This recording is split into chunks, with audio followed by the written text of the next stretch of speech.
Risiedono all'estero ma pagano l'IRPEF a Roma, l'ennesimo controsenso all'italiana a cui il governatore del Veneto Luca Zaia intende porre un freno presentando un progetto di legge in Consiglio regionale per riportare in regione la residenza fiscale dei 320.000 veneti iscritti all'AIRE, l'associazione degli italiani residenti all'estero. Un impegno assunto da Zaia con i delegati della Consulta dei Veneti del Mondo riunita oggi a Cittadella. Il domicilio fiscale di questi 320.000 veneti è Roma, Lazio, quindi noi faremo opposizione, presentiamo una legge e speriamo anche in questo caso di vincere la battaglia. Un impegno che va ad affiancarsi alla volontà di rivedere e riconsiderare la risorsa dei veneti del mondo anche nell'ottica di una ripresa dell'economia della nostra regione. Ci sono più veneti fuori dal Veneto che in Veneto, 4.800.000 i veneti in Veneto e oltre 6 milioni quelli fuori dal Veneto.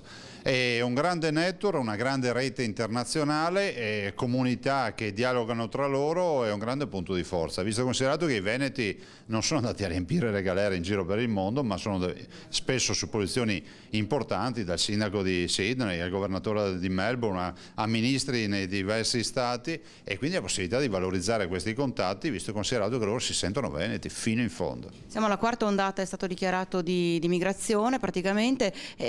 Come si può fare però per creare questa rete su cui si è tanto puntato? Ma abbiamo già degli ottimi interlocutori che sono quelli rappresentanti istituzionali, poi ci sono gli imprenditori, le posizioni che figurano tra i vertici istituzionali che possono rientrare in questo organigramma ufficiale che è quello delle comunità venete che dialogano come accade per molte altre comunità.